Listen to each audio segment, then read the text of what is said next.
Hi hello ನಮಸ್ತೆ ಎಲ್ಲರಿಗೂ S P S media ಚಾನಲಿನ ಮತ್ತೊಂದು ವಿಡಿಯೋಗೆ ಸ್ವಾಗತ ಸುಸ್ವಾಗತ. ಸ್ನೇಹಿತರೆ, ಎಲ್ಲರೂ ಹೇಗಿದ್ದೀರಾ? ಎಲ್ಲರೂ ಚೆನ್ನಾಗಿದ್ದೀರಾ ಅಂದ್ಕೊಂಡಿದ್ದೀನಿ. ನಾನು ಕೂಡ ತುಂಬಾ ಚೆನ್ನಾಗಿದ್ದೀನಿ. ಎಲ್ಲರೂ ಚೆನ್ನಾಗಿದ್ದೀರಾ ಅಂದ್ಕೊಂಡು ಭಾವಿಸ್ಕೊಂಡು ಇವತ್ತಿನ ಒಂದು ವಿಡಿಯೋನ ಶುರು ಮಾಡಿಬಿಡೋಣ. ಇವತ್ತಿನ ಒಂದು ವಿಡಿಯೋದಲ್ಲಿ ವೃಷಭ ರಾಶಿಯವರಿಗೆ ಮೇ ದ್ವಿತೀಯಾರ್ಧದಲ್ಲಿ ಸ್ನೇಹಿತರೆ ಗುರುಬಲದಿಂದ ಏನೆಲ್ಲ ಅದೃಷ್ಟದ ಫಲಗಳನ್ನು ಗಳಿಸಲಿದ್ದೀರಿ, ಯಾವುದರ ಬಗ್ಗೆ ವೃಷಭ ರಾಶಿಯವರು ಎಚ್ಚರಿಕೆ ವಹಿಸಬೇಕು ಅನ್ನೋದನ್ನ ಇದೇ ವಿಡಿಯೋದಲ್ಲಿ ತಿಳಿಸ್ಕೊಡ್ತಾ ಹೋಗ್ತೀನಿ.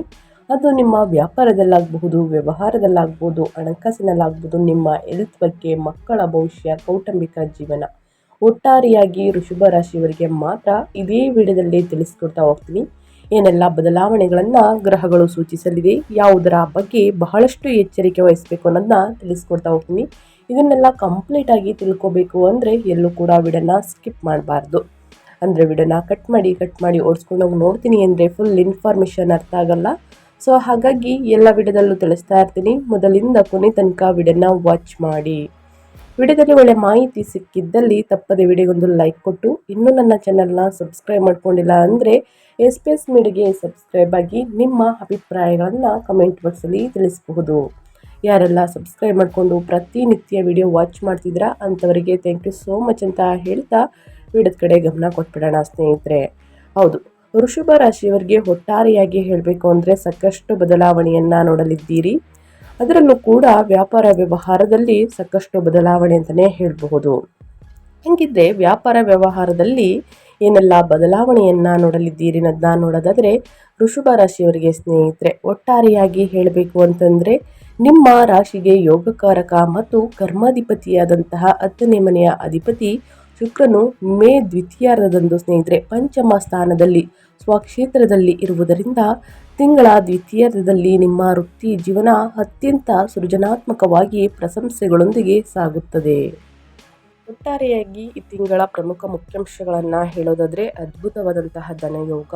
ಮೇ ದ್ವಿತೀಯಾರ್ಧದ ನಂತರ ಲಗ್ನಾಧಿಪತಿಯಾದ ಶುಕ್ರನು ದ್ವಿತೀಯ ಸ್ಥಾನದಲ್ಲಿ ಧನಸ್ಥಾನದಲ್ಲಿ ಲಾಭಾಧಿಪತಿಯಾದ ಗುರುವಿನೊಂದಿಗೆ ಸೇರುವುದು ನಿಮ್ಮ ಆರ್ಥಿಕ ಸ್ಥಿತಿಯನ್ನು ಉನ್ನತ ಮಟ್ಟಕ್ಕೆ ಕೊಂಡೊಯ್ಯುತ್ತದೆ. ಖರ್ಚುಗಳ ಪ್ರಯಾಣ. ಮೇ ದ್ವಿತೀಯಾರ್ಧದಂದು ವ್ಯಯಸ್ಥಾನದಲ್ಲಿ ಸ್ವಕ್ಷೇತ್ರದಲ್ಲಿ ಕುಜನ ಸಂಚಾರವು ವಿದೇಶಿ ಪ್ರಯಾಣಗಳಿಗೆ, ದೂರ ಪ್ರದೇಶದ ಸಂಪರ್ಕಗಳಿಗೆ ಅನುಕೂಲಕರ. ಆದರೆ ಅನಗತ್ಯ ಖರ್ಚುಗಳು, ನಿದ್ರಾಹೀನತೆ ಇರುತ್ತದೆ. ಆತ್ಮವಿಶ್ವಾಸ ಮತ್ತು ನಾಯಕತ್ವದ ಬಗ್ಗೆ ಹೇಳೋದಾದರೆ, ಮೇ 22ರ ನಂತರ ಸ್ನೇಹಿತರೆ ಜನ್ಮ ರಾಶಿಯಲ್ಲಿ ಸೂರ್ಯ ಬುಧರ ಸಂಯೋಗವು ನಿಮ್ಮ ಮಾತುಗಳನ್ನು ವೇದವಾಕ್ಯನಾಗಿ ಮಾಡಬಹುದು. ನಿಮ್ಮ ಬುದ್ಧಿಮತ್ತೆ ಪ್ರಕಾಶಿಸುತ್ತದೆ, ಆದರೆ ಆವೇಶವನ್ನು ನಿಯಂತ್ರಿಸಿಕೊಳ್ಬೇಕಾಗುತ್ತದೆ ಸ್ನೇಹಿತರೆ ವೃಷಭ ರಾಶಿಯವರು. ಇನ್ನು ಒಟ್ಟಾರೆಯಾಗಿ ಹೇಳೋದಾದರೆ, ವೃಷಭ ರಾಶಿಯವರಿಗೆ ಮೇ 2026 ಅತ್ಯಂತ ಆಸಕ್ತಿದಾಯಕ ಮಾಸವಾಗಿದೆ. ನಿಮಗೆ ರಾಶಿಗೆ ಯೋಗಕಾರಕನಾದಂತಹ ಸ್ನೇಹಿತರೆ, ನಿಮ್ಮ ರಾಶಿ ಯೋಗಕಾರಕನಾದಂತಹ ಶನಿ ಲಾಭದ ಸ್ಥಾನದಲ್ಲಿ 11ನೇ ಮನೆಯಲ್ಲಿ ಸ್ಥಿರವಾಗಿರುವುದು ನಿಮಗೆ ಬೆನ್ನೆಲುಬಿದ್ದಂತೆ. ಆದರೆ ಈ ತಿಂಗಳು ನಿಮ್ಮ ಸುತ್ತಲಿನ ಗ್ರಹಗಳ ಚಲನೆಗಳು ನಿಮ್ಮ ದೈನಂದಿನ ಜೀವನವನ್ನು ಪ್ರಥಮಾರ್ಧದಿಂದನೂ ಕೂಡ ಸ್ನೇಹಿತರೆ ಒಂದು ರೀತಿಯಾಗಿ ಬದಲಾವಣೆಯನ್ನು ಮಾಡ್ಬೋದು. ಆದರೆ ಈಗ ಮತ್ತೊಂದು ರೀತಿಯಾಗಿ ಪ್ರಭಾವಿಸುತ್ತದೆ ಸ್ನೇಹಿತರೆ. ಮುಖ್ಯವಾಗಿ ಹೇಳೋದಾದರೆ, ಸಪ್ತಮ ವ್ಯಯಾಧಿಪತಿಯಾದ ಕುಜನು 12ನೇ ಮನೆಗೆ ಕಾಲಿಡುವುದು, ಆ ನಂತರ ಮೇ ದ್ವಿತೀಯಾರ್ಧದಂದು ಲಗ್ನಾಧಿಪತಿಯಾದ ಶುಕ್ರನು ಧನಸ್ಥಾನಕ್ಕೆ ಹೋಗುವುದು ಮತ್ತು ಮೇ ದ್ವಿತೀಯಾರ್ಧದಂದು ಚತುರ್ಥಾಧಿಪತಿಯಾದಂತಹ ಸೂರ್ಯನು ನಿಮ್ಮ ಜನ್ಮ ರಾಶಿಗೆ ಪ್ರವೇಶಿಸುವುದರಿಂದ ನಿಮ್ಮ ಆಲೋಚನಾ ವಿಧಾನದಲ್ಲಿ, ಆರ್ಥಿಕ ವ್ಯವಹಾರಗಳಲ್ಲಿ ಸ್ಪಷ್ಟವಾದಂತಹ ಬದಲಾವಣೆಗಳು ಕಂಡುಬರುತ್ತವೆ. ಸೊ ಒಟ್ಟಾರೆಯಾಗಿ ಏನೆಲ್ಲ ಬದಲಾವಣೆಯನ್ನು ವೃಷಭ ರಾಶಿಯವರು ನೋಡಲಿದ್ದೀರಿ ಅನ್ನೋದನ್ನ ಕಂಪ್ಲೀಟಾಗಿ ತಿಳಿಸ್ಕೊಟ್ಟಿದ್ದೀನಿ ಸ್ನೇಹಿತರೆ. ಇನ್ನು ಒಂದೊಂದಾಗಿ ತಿಳಿಸೋದಾದರೆ, ವ್ಯಾಪಾರ ಮತ್ತು ವ್ಯವಹಾರದ ಬಗ್ಗೆ ಹೇಳೋದಾದರೆ, ಹಣಕಾಸಿನ ಬಗ್ಗೆ ಹೇಳೋದಾದರೆ ಏನೆಲ್ಲ ಬದಲಾವಣೆಯನ್ನು ನೋಡಲಿದ್ದೀರಿ ಅನ್ನೋದನ್ನ ನೋಡ್ತಾ ಹೋಗೋಣ. ಮೊದಲನೇದಾಗಿ ವ್ಯವಹಾರದ ಬಗ್ಗೆ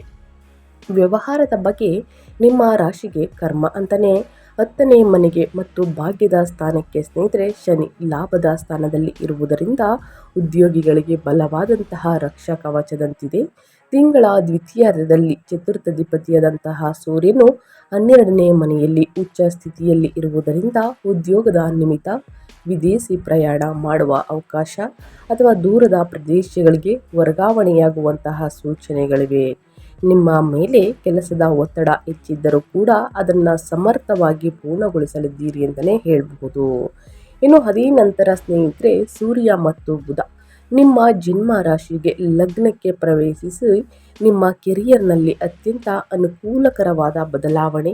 ಸೂರ್ಯ ನಾಯಕತ್ವ ಕಾರಕ ಅಂತಲೇ ಹೇಳ್ಬೋದು, ಬುಧ ಬುದ್ಧಿಕಾರಕ. ಇವರಿಬ್ಬರು ಸಂಯೋಗದಿಂದ ನಿಮ್ಮ ಬುದ್ಧಿಮತ್ತೆಗೆ ಮೇಲಧಿಕಾರಿಗಳ ಪ್ರಶಂಸೆ ಸಿಗುತ್ತದೆ.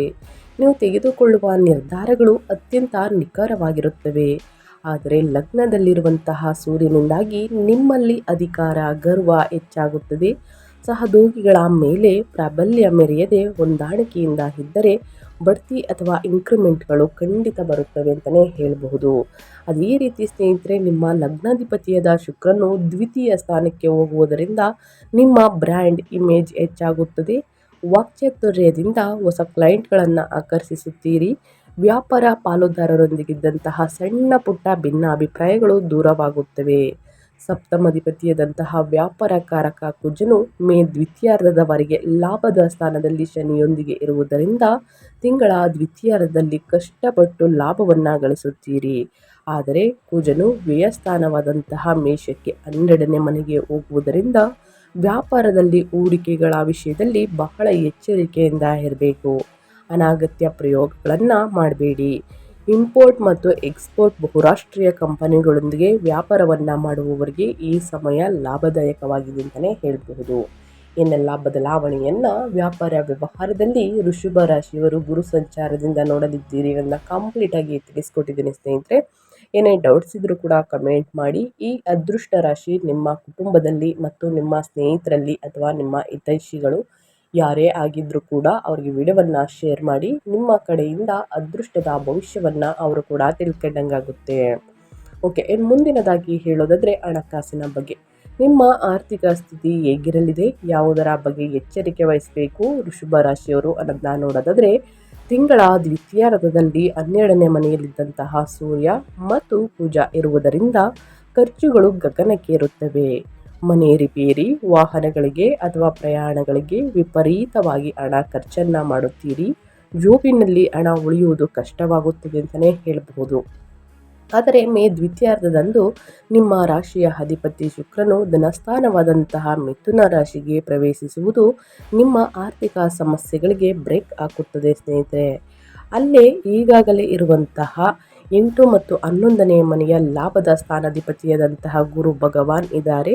ಇದರ ಧನಸ್ಥಾನದಲ್ಲಿ ಸ್ನೇಹಿತರೆ ಅಂದರೆ ಸಾಕಷ್ಟು ಬದಲಾವಣೆಯನ್ನು ನೀಡಲಿದೆ ಅಂತಲೇ ಹೇಳ್ಬೋದು. ಈ ಶುಭ ಗ್ರಹಗಳ ಸಂಯೋಗವು ಗುರು ಶುಕ್ರ ಯೋಗ ಅದ್ಭುತವಾದಂತಹ ಸಂಪತ್ತನ್ನು ನೀಡುತ್ತದೆ.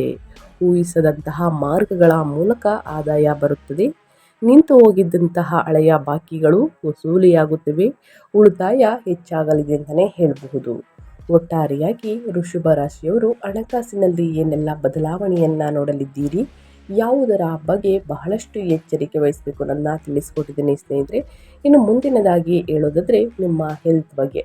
ನಿಮ್ಮ ಆರೋಗ್ಯದಲ್ಲಿ ಏನೆಲ್ಲ ಬದಲಾವಣೆಗಳು ಕಂಡು ಬರಲಿದೆ, ಯಾವುದರ ಬಗ್ಗೆ ವೃಷಭ ರಾಶಿಯವರು ಎಚ್ಚರಿಕೆ ವಹಿಸಬೇಕು ಅಂದರೆ ಈ ತಿಂಗಳಲ್ಲಿ ನಿಮ್ಮ ಆರೋಗ್ಯದ ವಿಚಾರದಲ್ಲಿ ಎಚ್ಚರಿಕೆ ಅಗತ್ಯ ಸ್ನೇಹಿತರೆ. ಮೇ ದ್ವಿತೀಯಾರ್ಧದವರೆಗೆ ಲಗ್ನಾಧಿಪತಿಯಾದ ಶುಕ್ರನು ಲಗ್ನದಲ್ಲಿ ಇರುವುದರಿಂದ ಆರೋಗ್ಯ ಉತ್ಸಾಹದಿಂದಿದ್ದರೂ ಕೂಡ ಮೇ ದ್ವಿತೀಯಾರ್ಧದಂದು ವ್ಯಯಾಧಿಪತಿಯಾದ ಕುಜನು 12ನೇ ಮನೆಗೆ ಹೋಗುವುದರಿಂದ ನಿಮ್ಮ ನಿದ್ರಾ ಚಕ್ರ ತೀವ್ರವಾಗಿ ಹದಗೆಡುತ್ತದೆ. ಆ ಕಾರಣ ಆತಂಕ, ಪಾದಗಳಿಗೆ ಸಂಬಂಧಿಸಿದ ನೋವುಗಳು ಅಥವಾ ಸಣ್ಣ ಪುಟ್ಟ ಗಾಯಗಳಾಗುವಂತಹ ಅಪಾಯವಿದೆ. ಆದರೆ ಸೂರ್ಯನು ಲಗ್ನಕ್ಕೆ ಪ್ರವೇಶಿಸಿದ ನಂತರ ನಿಮ್ಮಲ್ಲಿ ದೇಹದ ಉಷ್ಣಾಂಶ, ಕಣ್ಣುರಿ, ತಲೆನೋವು ಮತ್ತು ಸ್ನೇಹಿತರ ಹೊಟ್ಟೆಗೆ ಸಂಬಂಧಪಟ್ಟಂತಹ ಸಮಸ್ಯೆಗಳು. ಇನ್ನು ಲಗ್ನದಲ್ಲಿರುವಂತಹ ಸೂರ್ಯನು ರೋಗ ನಿರೋಧಕ ಶಕ್ತಿಯನ್ನು ಹೆಚ್ಚಿಸಿದರೂ ಪಿತ್ತ ದೋಷವನ್ನು ಉಂಟು ಮಾಡುತ್ತಾನೆ. ಹಾಗಾಗಿ ಪ್ರಶಾಂತವಾದಂತಹ ಸ್ಥಳದಲ್ಲಿ ನಿದ್ದೆ ಮಾಡುವುದು, ನೀರನ್ನು ಚೆನ್ನಾಗಿ ಕುಡಿಯುವುದರಿಂದ ಉಷ್ಣಾಂಶ ಕಡಿಮೆಯಾಗಲಿದೆ. ತಂಪಾದ ಆಹಾರಗಳನ್ನು, ಪದಾರ್ಥಗಳನ್ನು ಸೇವಿಸುವುದು ಬಹಳ ಮುಖ್ಯ. ಮೇಯ್ನಾಗಿ ನಿಮ್ಮ ಹೆಲ್ತ್ ಕಡೆ ಗಮನವನ್ನು ಕೊಡಬೇಕು ಸ್ನೇಹಿತರೆ. ನೀವು ನೆಗ್ಲೆಕ್ಟ್ ಮಾಡಿದ್ದಲ್ಲಿ ಸಾಕಷ್ಟು ಸಮಸ್ಯೆಗಳು ಉದ್ಭವವಾಗಬಹುದು. ಸೊ ಹಾಗಾಗಿ ಪ್ರತಿದಿನ ಯೋಗ, ಧ್ಯಾನ, ಮೆಡಿಟೇಷನನ್ನು ಮಾಡಿ. ಇದರ ಜೊತೆಗೆ ನೀವು ತಿನ್ನುವಂಥ ಆಹಾರದ ಪದ್ಧತಿಯ ಬಗ್ಗೆ ಬಹಳಷ್ಟು ಎಚ್ಚರಿಕೆ ವಹಿಸುವುದು ಉತ್ತಮ. ಇನ್ನು ಅದೇ ರೀತಿ ಕುಟುಂಬ ಮತ್ತು ವೈಯಕ್ತಿಕ ಜೀವನದ ಬಗ್ಗೆ ಹೇಳೋದಾದರೆ ಏನೆಲ್ಲ ಬದಲಾವಣೆಯನ್ನು ವೃಷಭ ರಾಶಿಯವರು ನೋಡಲಿದ್ದೀರಿ. ಯಾವುದರ ಬಗ್ಗೆ ಎಚ್ಚರಿಕೆ ವಹಿಸಬೇಕು ಅನ್ನೋದನ್ನ ನೋಡೋದಾದರೆ, ತಿಂಗಳ ದ್ವಿತೀಯಾರ್ಧದಲ್ಲಿ 12ನೇ ಮನೆಯಲ್ಲಿರುವಂತಹ ಗ್ರಹಗಳ ಸಂಚಾರದಿಂದಾಗಿ ಸ್ನೇಹಿತರೆ ಸಾಕಷ್ಟು ಬದಲಾವಣೆ. ನೀವು ಸ್ವಲ್ಪ ಏಕಾಂತವನ್ನು ಬಯಸುತ್ತೀರಿ. ಕುಟುಂಬ ಸದಸ್ಯರೊಂದಿಗೆ ಸಮಯವನ್ನು ಕಳೆಯಲು ಸಾಧ್ಯವಾಗುವುದಿಲ್ಲ. ಆದರೆ ಮೇ ದ್ವಿತೀಯಾರ್ಧದ ನಂತರ ಅಂದರೆ 24ನೇ ತಾರೀಕು ನಂತರ ಶುಕ್ರನು ಕುಟುಂಬ ಸ್ಥಾನವಾದಂತಹ 2ನೇ ಮನೆಯಲ್ಲಿ ಗುರುವಿನೊಂದಿಗೆ ಸೇರುವುದರಿಂದ ಕುಟುಂಬದಲ್ಲಿ ಸಂತೋಷ ತುಂಬಿ ತುಳುಕುತ್ತದೆ. ಮನೆಯಲ್ಲಿ ಶುಭ ಕಾರ್ಯಗಳು ನಡೆಯುವಂತಹ ವಾತಾವರಣ ನಿರ್ಮಾಣವಾಗುತ್ತದೆ. ಸೊ ಹಾಗಾಗಿ ಸಾಕಷ್ಟು ಬದಲಾವಣೆಯನ್ನು ನೋಡಲಿದ್ದೀರಿ ಅಂತಲೇ ಹೇಳಬಹುದು. ಸುಂದರವಾದ ಬಟ್ಟೆ ಆಭರಣಗಳನ್ನು ಖರೀದಿಸುತ್ತೀರಿ. ನಿಮ್ಮ ಮಾತಿನ ಮಾಧುರ್ಯವು ಕುಟುಂಬ ಸದಸ್ಯರನ್ನು ಆಕರ್ಷಿಸುತ್ತದೆ. ಆದರೆ ಮೇ ದ್ವಿತೀಯಾರ್ಧದಿಂದ ಲಗ್ನದಲ್ಲಿರುವ ಸೂರ್ಯನ ಪ್ರಭಾವದಿಂದ ನೀವು ನಿಮ್ಮ ಸಂಗಾತಿಯೊಂದಿಗೆ ಸ್ವಲ್ಪ ಕಠಿಣವಾಗಿ ವರ್ತಿಸುವಂತಹ ಸಾಧ್ಯತೆ ಇದೆ. ಈ ಸಮಯದಲ್ಲಿ ನಿಮ್ಮ ಅಹಂಕಾರವನ್ನು ಬದಿಗಿಟ್ಟರೆ ವೈವಾಹಿಕ ಜೀವನ ಅದ್ಭುತವಾಗಿರುತ್ತದೆ ಅಂತಲೇ ಹೇಳ್ಬೋದು ವೃಷಭ ರಾಶಿಯವರಿಗೆ.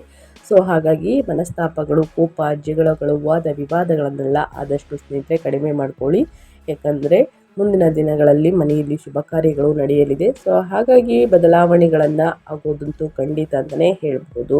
ನಿಮ್ಮ ನಡವಳಿಕೆಯಲ್ಲೂ ಕೂಡ ಸಾಕಷ್ಟು ಬದಲಾವಣೆಗಳನ್ನು ಮಾಡ್ಕೋಬೇಕಾಗುತ್ತದೆ. ಇನ್ನು ಶಿಕ್ಷಣ ಮತ್ತು ವಿದ್ಯಾರ್ಥಿಗಳ ಬಗ್ಗೆ ಹೇಳೋದಾದರೆ ಸ್ನೇಹಿತರೆ, ಗುರುವಿನ ಸಂಚಾರದಿಂದ ವಿದ್ಯಾರ್ಥಿಗಳಿಗೆ ಪಂಚಮಾಧಿಪತಿಯಾದಂತಹ ವಿದ್ಯಾಕಾರಕ ಬುಧನು 12ನೇ ಮನೆಯಲ್ಲಿ ಇರುವುದರಿಂದ ವಿದ್ಯಾರ್ಥಿಗಳಿಗೆ ಏಕಾಗ್ರತೆಯ ಕೊರತೆ ಕಂಡುಬರುತ್ತದೆ. ಓದಿಗಿಂತ ಮನೋರಂಜನೆಗಳ ಕಡೆಗೆ ಮನಸ್ಸು ಹರಿಯುತ್ತದೆ. ಆದರೆ ಮೇ ದ್ವಿತೀಯಾರ್ಧದಂದು ಬುಧನು ಜನ್ಮ ರಾಶಿಗೆ ಬಂದು ಬುಧನಿತ್ಯ ಯೋಗವನ್ನು ಉಂಟು ಮಾಡುವುದರಿಂದ ವಿದ್ಯಾರ್ಥಿಗಳ ಆಲೋಚನಾ ವಿಧಾನದಲ್ಲಿ ಅದ್ಭುತವಾದಂತಹ ಬದಲಾವಣೆಗಳು ಕಂಡುಬರುತ್ತದೆ. ಸ್ಪರ್ಧಾತ್ಮಕ ಪರೀಕ್ಷೆಗಳಿಗೆ ಸಿದ್ಧರಾಗುತ್ತಿರುವವರಿಗೆ, ಸಾಫ್ಟ್ವೇರ್ ಮತ್ತು ಫೈನಾನ್ಸ್ ಕ್ಷೇತ್ರದ ವಿದ್ಯಾರ್ಥಿಗಳಿಗೆ ತಿಂಗಳ ದ್ವಿತೀಯಾರ್ಧವು ಅತ್ಯದ್ಭುತ ಯಶಸ್ಸನ್ನು ತಂದುಕೊಡಲಿದೆ ಅಂತಲೇ ಹೇಳಬಹುದು. ಒಟ್ಟಾರೆಯಾಗಿ ಹೇಳಬೇಕು ಅಂದರೆ ಸ್ನೇಹಿತರೆ, ವೃಷಭ ರಾಶಿಯವರಿಗೆ ಸಾಕಷ್ಟು ಬದಲಾವಣೆಯನ್ನು ನೋಡಲಿದ್ದೀರಿ. ಸೊ ಹಾಗಾಗಿ ಕಷ್ಟಪಟ್ಟು ಅಧ್ಯಯನದ ಕಡೆ ಗಮನ ಕೊಡಿ. ಉನ್ನತ ಫಲಿತಾಂಶವನ್ನು ಖಂಡಿತವಾಗಿಯೂ ಗಳಿಸಲಿದ್ದೀರಿ ಅಂತ ಹೇಳ್ತಾ ಈ ತಿಂಗಳಲ್ಲಿ ಅನುಸರಿಸಬೇಕಾದ ಜ್ಯೋತಿಷ್ಯದ ಪರಿಹಾರಗಳನ್ನು ತಿಳಿಸ್ಕೊಡ್ತೀನಿ.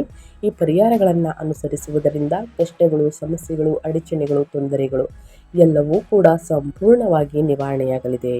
12ನೇ ಮನೆಯಲ್ಲಿ ಕುಜನಿಂದ ಬರುವ ಮಾನಸಿಕ ಆತಂಕಗಳನ್ನು, ಲಗ್ನದಲ್ಲಿ ಸೂರ್ಯನಿಂದ ಉಂಟಾಗುವ ದೈಹಿಕ ಉಷ್ಣವನ್ನು ಕಡಿಮೆ ಮಾಡಲು ಈ ಪರಿಹಾರಗಳನ್ನು ಫಾಲೋ ಮಾಡಿ. ಮೊದಲನೇದಾಗಿ ಕುಜದೋಷ ಶಾಂತಿ. 12ನೇ ಮನೆಯಲ್ಲಿರುವ ಕುಜನಿಂದ ಉಂಟಾಗುವಂತಹ ನಿದ್ರಾಹೀನತೆ, ಧನ ವ್ಯಯವನ್ನು ಕಡಿಮೆ ಮಾಡಲು ಪ್ರತಿ ಮಂಗಳವಾರ ಸುಬ್ರಹ್ಮಣ್ಯ ಸ್ವಾಮಿಗೆ ಅಥವಾ ಹನುಮಂತನಿಗೆ ಸ್ನೇಹಿತರೆ ಸಿಂಧೂರದಿಂದ ಪೂಜೆಯನ್ನು ಮಾಡಿ ಸ್ನೇಹಿತರೆ ಖಂಡಿತವಾಗಿಯೂ ನಿಮ್ಮ ಸಮಸ್ಯೆಗಳು ಕಡಿಮೆಯಾಗಲಿದೆ. ಇನ್ನು ಎರಡನೇದಾಗಿ ಸೂರ್ಯ ನಮಸ್ಕಾರ. ಮೇ ದ್ವಿತೀಯಾರ್ಧದಿಂದ ಲಗ್ನದಲ್ಲಿ ಸೂರ್ಯನ ಉಷ್ಣದ ಪ್ರಭಾವವನ್ನು ಕಡಿಮೆ ಮಾಡಲು ಮತ್ತು ಕೀರ್ತಿಯನ್ನು ಹೆಚ್ಚಿಸಿಕೊಳ್ಳಲು ಪ್ರತಿದಿನ ಬೆಳಿಗ್ಗೆ ಸೂರ್ಯ ಭಗವಾನಿಗೆ ಅಗ್ರ್ಯವನ್ನು ಸಮರ್ಪಿಸಿ ಆದಿತ್ಯ ಹೃದಯವನ್ನು ಪಠಿಸಿ ಸ್ನೇಹಿತರೆ ಸಮಸ್ಯೆಗಳು ನಿವಾರಣೆಯಾಗಲಿದೆ. ಇದರ ಜೊತೆಗೆ ಲಕ್ಷ್ಮೀ ದೇವಿ ಪೂಜೆ. ನಿಮ್ಮ ಲಗ್ನಾಧಿಪತಿ ಶುಕ್ರನು ದ್ವಿತೀಯದಲ್ಲಿ ಉತ್ತಮ ಸ್ಥಿತಿಯಲ್ಲಿ ಇರುವುದರಿಂದ ಈ ಧನ ಯೋಗವನ್ನು ಸಂಪೂರ್ಣವಾಗಿ ಅನುಭವಿಸಲು ಶುಕ್ರವಾರದಂದು ಮಹಾಲಕ್ಷ್ಮಿ ಅಷ್ಟಕಮವನ್ನು ಓದುತ್ತಾ ಹಾಲನ್ನು ದಾನವಾಗಿ ನೀಡಿ ಸ್ನೇಹಿತರೆ ಸಮಸ್ಯೆಗಳು ಕ್ರಮೇಣವಾಗಿ ಕಡಿಮೆಯಾಗಲಿದೆ. ವೃಷಭ ರಾಶಿಯವರು ಈ ಸಣ್ಣ ಪುಟ್ಟ ಪರಿಹಾರವನ್ನು ಮಾಡಿ ಗುರುವಾರದಂದು ಗುರುಶೋತ್ರವನ್ನು ಹೇಳಿ ಸ್ನೇಹಿತರೆ ಖಂಡಿತವಾಗಿಯೂ ಸಮಸ್ಯೆಗಳು ನಿವಾರಣೆಯಾಗಲಿದೆ ಅಂತ ಹೇಳ್ತಾ ನಾನು ವಿಡಿಯೋನ ಎಂಡ್ ಮಾಡ್ತಾ ಇದ್ದೀನಿ. ಇವತ್ತಿನ ಒಂದು ವಿಡಿಯೋದಲ್ಲಿ ಸಂಪೂರ್ಣ ಮಾಹಿತಿ ಸಿಕ್ಕಿದ್ದಲ್ಲಿ ವಿಡಿಯೋಗೆ ಲೈಕ್, ಕಮೆಂಟ್, ಶೇರ್ ಮಾಡಿ ಅಂತ ಹೇಳ್ತಾ ನಿಮಗೂ ಮತ್ತು ನಿಮ್ಮ ಕುಟುಂಬಕ್ಕೆ ತುಂಬಾ ಒಳ್ಳೆಯದಾಗಲಿ. ಶನಿದೇವರ ಆಶೀರ್ವಾದ ಸಿಗಲಿ, ಗುರುಬಲ ಮತ್ತು ಶನಿಬಲ ಎರಡೂ ಕೂಡ ಸಿಗಲಿ ಅಂತ ಹೇಳ್ತಾ ಮತ್ತೊಂದು ವಿಡಿಯೋ ಜೊತೆ ಮತ್ತೊಂದು ಹೊಸ ಭವಿಷ್ಯದಲ್ಲಿ ಹೊಸ ಅಪ್ಡೇಟಲ್ಲಿ ಸಿಗ್ತೀನಿ. Thank you for watching.